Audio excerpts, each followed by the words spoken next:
My name is Edafe Okporo. I'm the Executive Director of RDJ Refugee Shelter in Harlem. I'm about to have a conversation with a very powerful activist, I would say, or filmmaker. I'm not going to define her. I will allow her to define herself. So, Noni, can you introduce yourself to us? My name is Nomi Salma. I'm a writer, filmmaker, activist, born and raised in Nigeria. I've been living in New York for 8 years now, and I'm a trans woman, and I'm an artist. My work is always embedded in my narrative as a trans woman, as an immigrant, as a Black woman, as um, yeah, as a Black person. Like my narrative is always I'm always writing about the intersectionality of my identity. Thank you very much, Noni. Um, a lot of Africans who are trans are not out. One issue we are having in this community here in the United States is that when they talk about Black issue or Black trans issue, there's always this erasure of like Black trans immigrants because they try to like differentiate between trans people living here and trans people that are foreigners. What is your experience like as a trans immigrant from Nigeria? So in terms of the Nigerian trans immigrant experience as opposed to the Nigerian trans women living in Nigeria, I think that one of the biggest differences, I think, is access. We have more access to whether it's medical transition, a community. I mean, we're still living on the margins here, but there's a huge difference between those of us living in the diaspora and those living back home. There's just no access to healthcare, access to therapy, access to a community where you can be heard. I mean, I'm lucky I live in New York City, which is one of the most progressive states in America.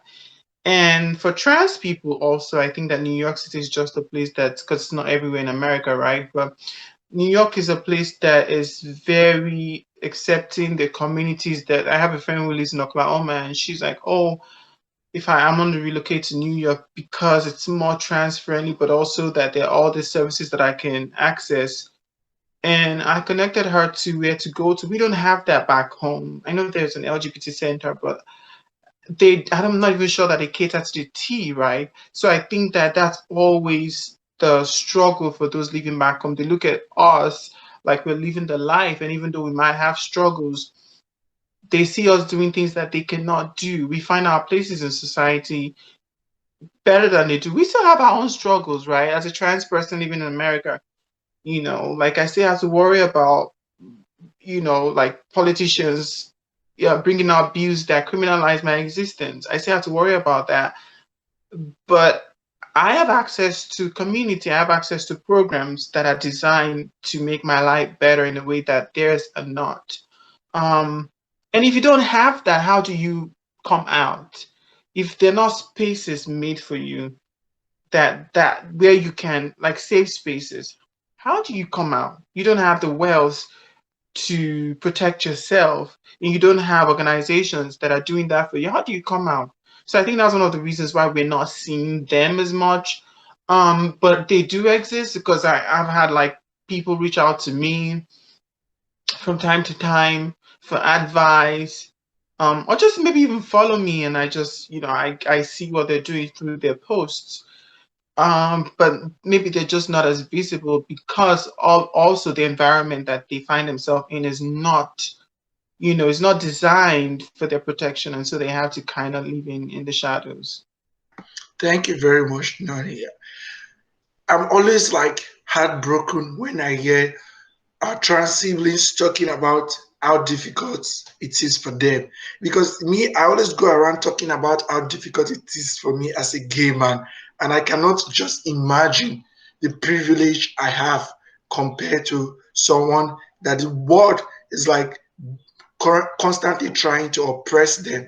So this brings me to the issue of like currently in America, there is like a lot of there's a lot of attack against the trans community. What are you doing as a black trans person in America? How are you facing this entire tumultuous time?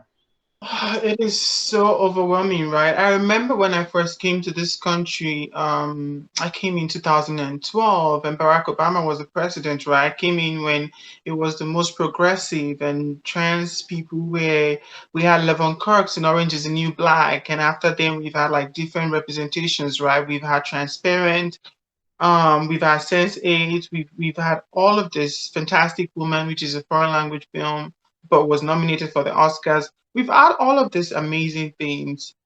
As a trans person, for me, that was very welcoming, and you're living in this, call it utopia, right? But it's like the kind of world that the teenage me could never have believed that would exist. It wasn't perfect, we still had our struggles, we still had trans violence, black trans women were still being killed at proportionate numbers. But we had access to all these things and legislations were being passed to protect us, right? And then comes 2016, and then it's like, oh my God, I remember a trans friend of mine calling me. She was scheduled for a reassignment surgery in a year time, and she had a panic. She had to call the clinic and like, I need to do it's urgent because they can take away this healthcare from me and I won't be able to do this. And she was panicking. And even though I was panicking too at the result of the election, I don't think that I was far gone. I still had like this inclination that this is America, right? Like, there is human rights, if not anything, right? Maybe they're not going to make trans people, um, they're not going to put trans people, in positions of power, but they're not going to put legislation that will kill us, right? Like they go, they say Congress, you be fine. We have the Senate, they're gonna hold him accountable and all of that, blah blah blah. And then boom, it starts to happen. You have all these Obama protections being rolled back for trans folks in the military, trans folks in healthcare, trans folks in the sports. And that's just mind blowing. Also, you have to remember I'm a black person, right? So you have all these injustices happening to black people. I'm also a woman. You also have all these regressive laws that happen to women that maybe might not affect trans women, but it's still rooted in misogyny, right? The idea that a woman cannot choose her own body, and that kind of affects you, gets to you. And then I'm also an immigrant. You have all these rollbacks, and it's like first they come for the people with the A1, the special talent visa, then visa lottery, and then this and that. And at some point, as an immigrant, I'm like, at what point are they going to get to me? And then there's the if you're on food stamp, you cannot apply for green card, and they're like, oh, but there's an exclusion for asylum seekers, which I tend to fall into. But then it doesn't make you feel better because you're like, maybe they're not getting me this time, they might get me the next time. I want to ask you a question as regard to that. As a black trans immigrant, do you feel like your issues are not being heard sometimes? Absolutely. You have to understand that we live in a society that black women, period, are not being valued. And so, as Black trans women, it's even worse. We're not being valued as the rest of our counterparts. Trans women are being killed. I mean, we're in the middle of the rise of the Black Lives Matter movement has been going on for so many years now, but we're in the middle of the rise of it. This is like the peak of its popularity.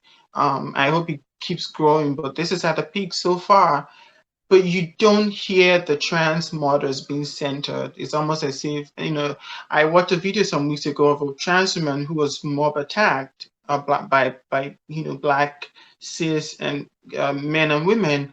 And it's like we're in the middle of this whole Black Lives Matter movement, and then you see something like that, and it's almost like, wow, our life matters too, right? Like in I used to work with a production company that was producing a documentary about Marsha P. Johnson and Siva Rivera, who are like the flag bearers for the trans community. And I remember I used to work with the social media, and we used to post a lot of news relating to the trans community. And every week, someone was being killed, and being someone who had to post that all the time. At some point, as a trans person, it does something to you. And I was just overwhelmed. And I feel like the effect of that now, when I see a news that a trans person has been killed, I just move on immediately because it's like I don't want to deal with that. But sometimes I have to call myself back because those are my sisters, right? But there's just something that does is traumatic to watch people like yourself and watch their lives being stripped away and then nothing is really done about it. Like it sends a message that your life is not valued. So as a black trans woman, it is exhausting. A big part of your work as an artist is creating space to tell narratives about people that are underrepresented. What is the importance of trans people having space in media? I think that it's very important to see trans people. I remember I was at a party some time ago, and someone there, we got talking, and he's like, "You're the first trans person I'm meeting in person." How absurd is that? And we know that, like, knowing people, on it shouldn't be so, but knowing people sometimes allow us to see people who we don't know, who are like those people we know as humans. For example, knowing gay people in our family allows us to see other gay people as human because we know them. And what happens if people don't know someone who's trans, or the trans becomes just an idea or an image from Jerry Springer, right? Like it fits into the problem, right? And it contributes towards the violence of trans women. And so when you have the game changer, which is Orange is the New Black, it was a trans woman in prison, but it was still a well-rounded character that shows the humanity of this character. That changed the game for a lot of people, even for a lot of trans actresses who before then, either just wanted to blend into society because how am I going to have an acting career as a trans person? But seeing Levan Cox do it is like, oh, maybe I can come out as trans and actually pursue this acting thing. That's very powerful because it's telling people that are trans that there's a seat at the table. If I can do it, you can do it. Jana, who is very problematic for me, seeing Caitlyn Jenner was a pivotal moment for me as a trans person because it was like, wow, it deconstructed a lot of things for me, and it did for a lot of people. Seeing Jenna Mark, be so powerful and go from glory to glory, for me, it's just so amazing to see because it's like, as a trans person, the idea that we are dregs of the society, has been demystified and has been proven to be a lie by just seeing all these wonderful humans.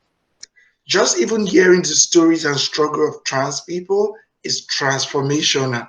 So, like, if you have an opportunity as a black trans immigrant woman, women's, and like everything you encompass, to write an information on a billboard for the whole world to see, what would you write on that billboard?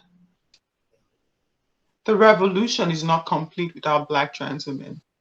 Yes, the revolution is not complete without black trans women. We're putting it on a placard for you. My message to the community is just that the pride is all about showing up and showing out and being visible and being proud of who we are. But also, let's not forget that black pride started as a rebellion, right? And so we must not get complicit. Like the gay rights, we got the gay rights, and then it's like, what about the trans women? What about the black trans women? We cannot get complicit. Pride started as a rebellion, and we have to keep fighting. Your message is very powerful, and we need such message right now. In my organization, working as the director of a refugee shelter, one of the people I am so drawn to, and people ask me why all the time, I'm so drawn to protecting trans immigrants because one day a trans lady walked up to me from Honduras and she told me that her friends told her to have HIV and she will have a place to stay because there's housing for people living with HIV and AIDS. I'm like, oh my God, there's no other option. And he told me, where do I go to work in? Even in this progressive New York, if I'm working in a thrift store, people will ask, are you a man or a woman? In Harlem, she was beaten up because somebody she tried to meet on a gay dating app said that he was shocked that he didn't know it was a trans woman. that has not done surgery. So like the difficulty trans people face and trans immigrants, she couldn't go to the police to report because she was afraid about her immigration status.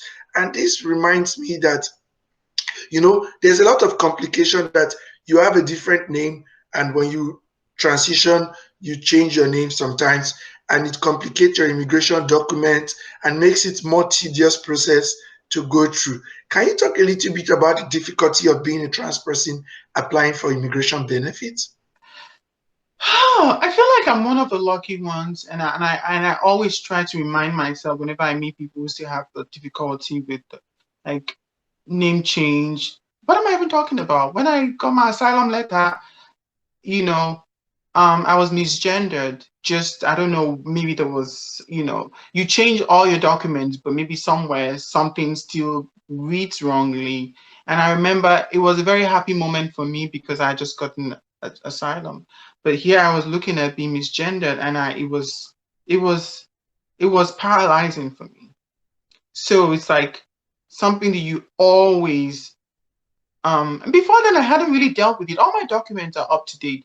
Some people are still, because if you don't have an organization who's backing you and funding it for you, it is expensive to go through the court process to change your name. But also it's a rigorous process that takes months.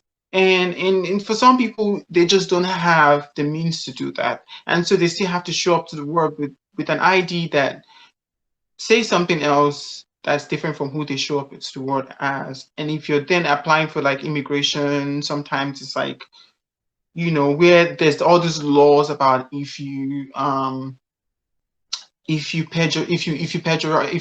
commit a perjury, if you're saying you're you're a particular gender and it's saying something else somewhere, it could. I remember Airbnb deleted my account because they thought I was perjury. Like, yeah, I committed perjury, and I was trying to tell them that the profile I had before was way before I transitioned. I didn't even know that I had that profile. It was years ago. You just explained the basic factor in the new asylum law that the Trump administration is trying to get across. So they Mm. said that if you make a frivolous claim, that's perjury, you'll be banned from any immigration benefit.